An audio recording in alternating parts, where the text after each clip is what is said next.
Hey, Nathan here, helping you become a better jungler. Welcome back to another episode of Your First Jungle Clear, or YFJC. This is the show where we break down early games as a jungler, talking about the fundamentals, things you should be thinking about, looking for, how you deal with laners, lane matchups, how you think about minion waves. Really important to have a really good early game as a jungler, because that's where we have our really high impact, and there's a lot we can do to take over a game. This episode, we have 5 reviews ranging from different ranks, from gold to all the way to master. A couple of key things from today's reviews was really important fundamental of checking where the enemy laners are warding. You can just use this purely from the minimap, as we're going to see some examples. Good ganks, bad ganks. This is really important, especially for if you're a gold jungler. Just thinking about, we keep it really simple. Is just what's a high quality gank, what's a bad quality gank. We're going to see in some examples here of just end review, super quick ganks of huge minion wave, not waiting for the wave to thin out, and then just going for that. And the last thing here we cover is talking about, you do a successful gank, what do you do after it? What are some things you need to be thinking about? Let's dive straight in, guys, and get into the details. Okay, first game here is from Ohm. This is Gold 4 on the North American server, Evelynn. So Evelynn, champ identity, wanting to be at level 6, really take over the game in the mid game, try and minimize in the early game. We can definitely look for some ganks, but they've got to be really high quality ganks. So let's take a look at this early game here. Thinking about where we want to path towards, I'm really not too fussed with gold junglers playing these full clear type of champions where they path. Really going to be based on and adapt on where the enemy jungler starts. Considering where the enemy jungler starts, from my experience reviewing in gold, junglers love to get a bot leash, so they always start bot on either side of the map. So if I'm thinking here, okay, I'm going to be full clearing pathing towards top, maybe I could be potentially getting invaded by an Amumu. Pretty unlikely, especially in gold. People are really not that comfortable in invades, but that's something you should be considering as a potential option here. So pathing towards top, I think, is fine. We're definitely going to have to adapt. I assume that top's also going to be pushing in here because it is a Akshan into Garen. But if we're patient enough, we don't get invaded, maybe we can let Amumu get the top crab, and then we can potentially just, be patient, wait to kill Akshan. Alright, so he places this ward here. This is okay. I think this is okay. Well, this is what I talk about, the 114 ward. This will really help him figure out the invade or not. So I really actually like this ward from Ohm a lot. I really ideally try and save my ward these days. I really don't like placing it unless I'm playing, a weaker early jungler that people love to invade here. Because I love to, let's say, do a full clear here. Let's say the enemy jungler paths opposite to me.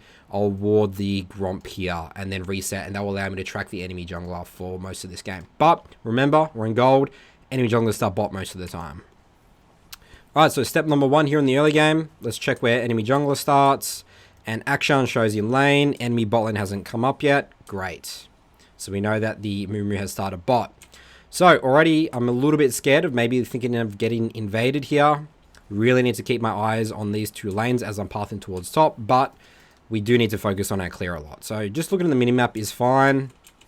Obviously we don't have Ohm's perspective here.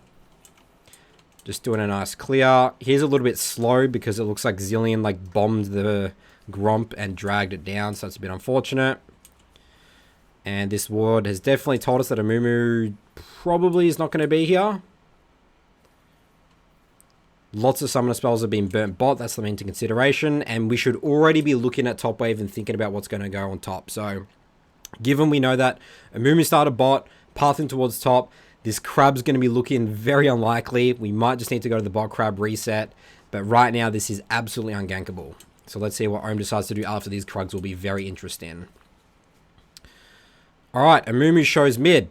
Next fundamental here. Always tab, checks yes.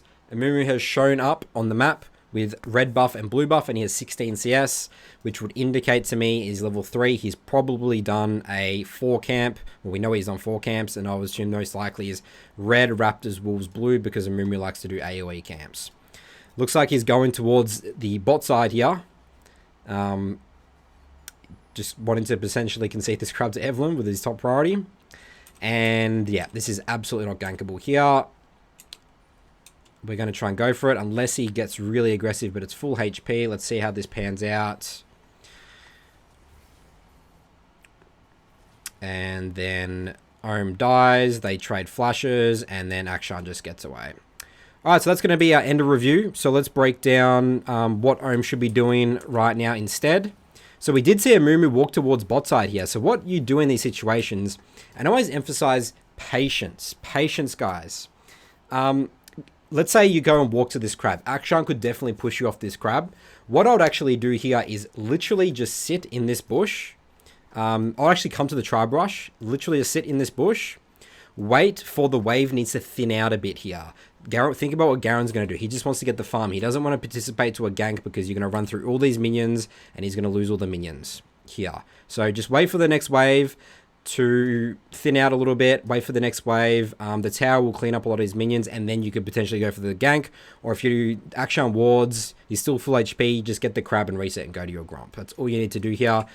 Patience. Because we need to think about here, again, this is just really basics in gold that we're just covering here, guys. And this is why it's end of review, because we've got to get this right, guys. Put yourself in Garen's shoes. He just wants to get the minions. Wait for the wave to thin out a bit. Then you can go for the gank. Check to see where Akshan wards or not after he moves. And then we can decide whether we're going to end the crab or not. Because what happens here is if we, again, gank, this is a low quality gank because Akshan doesn't miss any CS. Yes, it's 300 gold from a potential kill, but you know, especially in this position, he's full HP. You're probably just going to burn a flash. He's got to use E to run away as well. So we can't be doing these type of ganks in our games, guys. It's just going to be end of review. You know, there's nothing more to look at. And so this is a really good example of, you know, as we're as a gold jungler, gold 4, gold 1, really just focusing on what is a good gank and what is a bad gank. Okay, we've got John C here. This is gold 3 on North America, Viego game. Alright, so John runs straight out of base to his blue buff. Looks like he's wanting to start blue this game. I really like to collect information as much as I can, like, you know, invades, all that sort of stuff. They do have a Pantheon Swain. I love to just come straight out of base and just sit here and just defend any raid invades. And I do this on both sides of the map. You know, sitting here is just like, you know, I'm sitting there listening to Spotify, changing my YouTube playlist. Like, you know, the game starts at 0 seconds, guys. 15 seconds, technically, when the base opens, you know.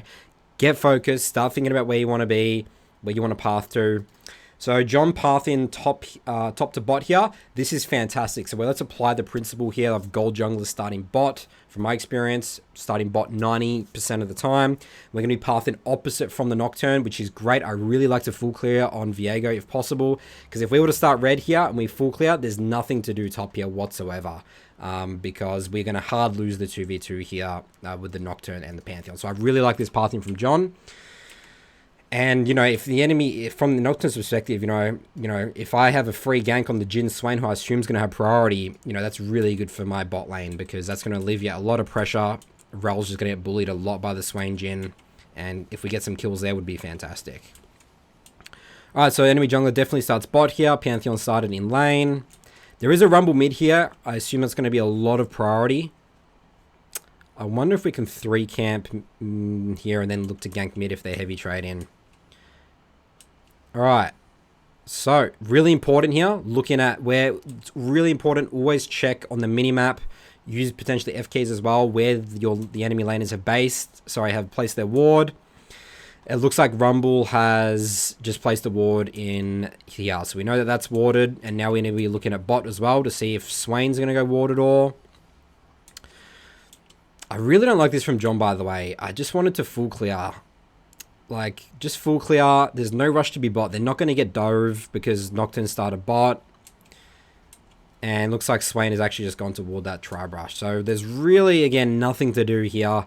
Both entrances are warded. It's just, you should have full cleared here, John. This is not ideal. And you definitely couldn't go top to contest crab. I definitely think there's not much to do here. So he's going into the bot crab here. The enemy team's all pinging him. Oh, God. Is he going to get collapsed on here, John? Alright, well, luckily Rumble didn't move. John could have easily died here and got pincered. But again, I don't like this because we're not playing through our champ identity as Viego. Just get level 4, you know, and then we can do stuff. And again, it looks like here, this is really interesting, guys. This is where paying attention to wards. John clearly doesn't know that he's just sitting on a ward this whole time. And we knew that we saw the Rumble go toward it. So, you know, these things take a lot of practice, guys. Think about how much information I've been collecting in the early game. But this is what you need to be gathering as you're clearing your camps. And this is why I say champ mastery is so important, because if you can just really get that muscle memory down of clearing your camps, then it allows you to free up your mental stack, so then you're able to, you know, look at lanes to see whether they walk. Because then, again, we've completely wasted our early game here. I would have just full cleared, shown on the vision bot, scared them off a bit, gone to the crab, placed the ward here, and then reset, and then just go to our Gromp. But instead, we're just forcing now. Okay, this might go okay. This guy still has flash.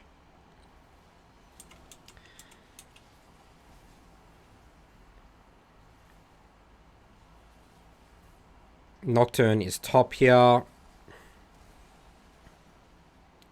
And then everyone just dies. Okay.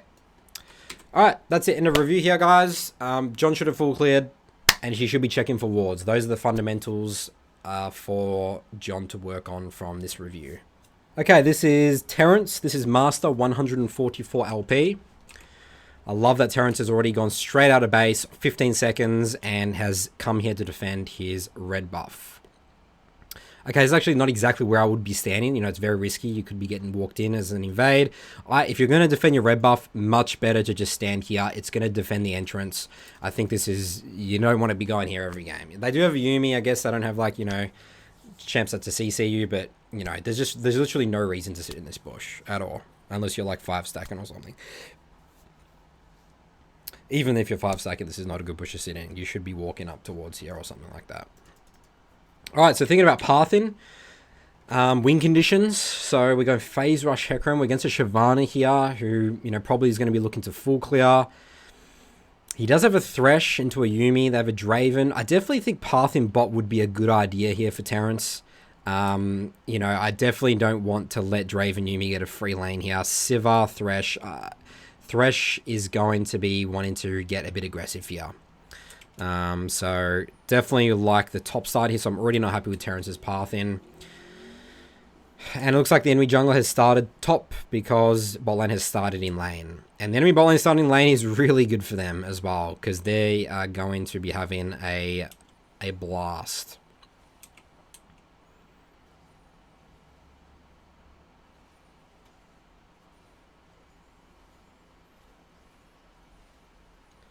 Yumi's smacking the wave here. There's the level 2.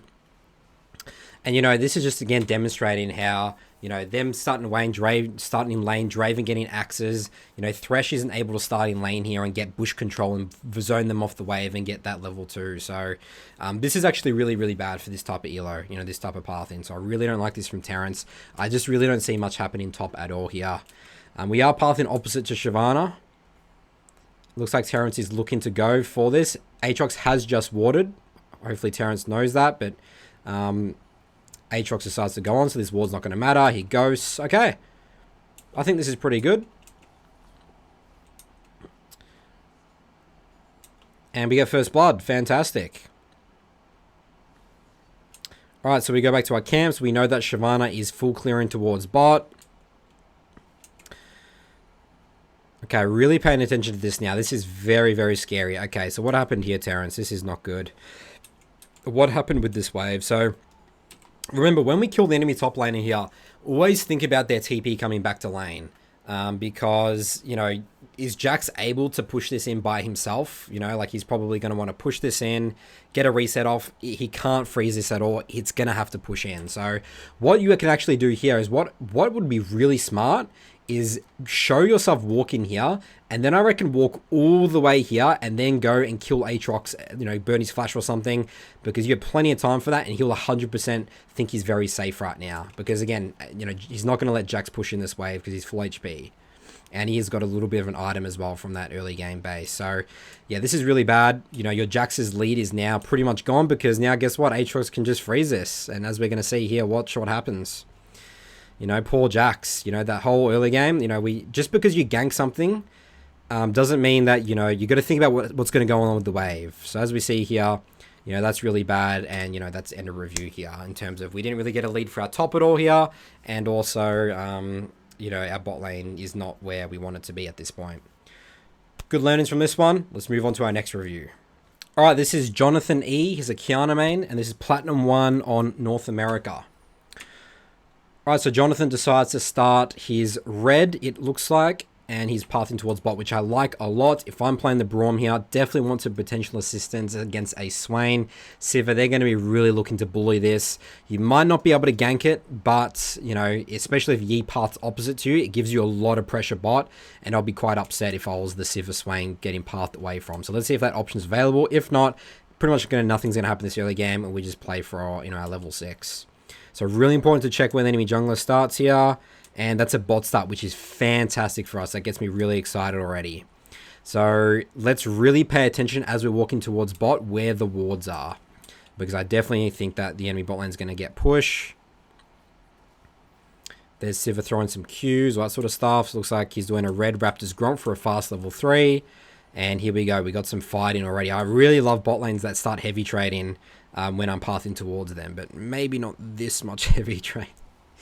I wouldn't really say this is a heavy trade at this point. All right, really pay attention here. I mean, definitely not skip your camps here. And go straight bot here. I like this a lot. Let's go. They're going to try and kill the Braum. Good patience. I really like this patience from Jonathan here. They're 100% going to try and get aggressive here, trying to push in the wave. This is really well played by Jonathan. Fantastic stuff. All right, next thing we need to really think about the wave. Right now, I think we don't touch this at all. Jinx is coming back out. And John just took a lot of damage right there. That's actually not ideal now. Now, we've gone from, yeah, having potential threats still bot and not letting, you know, Swain push this to now we're going to have to base. And it gets really awkward for us right now. I mean, I think these auto attacks are fine. That auto attack, and then I'll just go straight back to camps now. This guy still has flash as well. We just take too much damage here. And I can't emphasize enough how much important the health resource here is in this situation. Because now if I'm Swain, am I scared of a Braum now? And, you know, my Sivir's coming off base? Absolutely not. So this actually just turned into a bit of an uncomfortable situation. He's very lucky he's not pathing towards here. But obviously it looks like Jonathan knew that as he went for that play. But as we see now, Swain just doesn't care at this point. And that regank option, because that regank option is now, you know, a little bit eliminated. That's why that health resource is so important. All right, so Jonathan's going back to his camps. Yeah, because you know what would be fantastic, Jonathan? If Jonathan, you know, went to his blue buff, did the crab, and then prevented them from pushing, because their wave is just screwed at this point. He could have prevented them pushing this in. And Swain hasn't even warded this all. Again, think about how the enemy team's playing here, is that they don't care because, again, Jonathan got down to 10% HP. So they're not even afraid. They're just winning this big wave, and they know that, you know, he can't fight, and Jonathan can't even come here. So that's, you know, right idea, pathing, but these details and the execution are really important.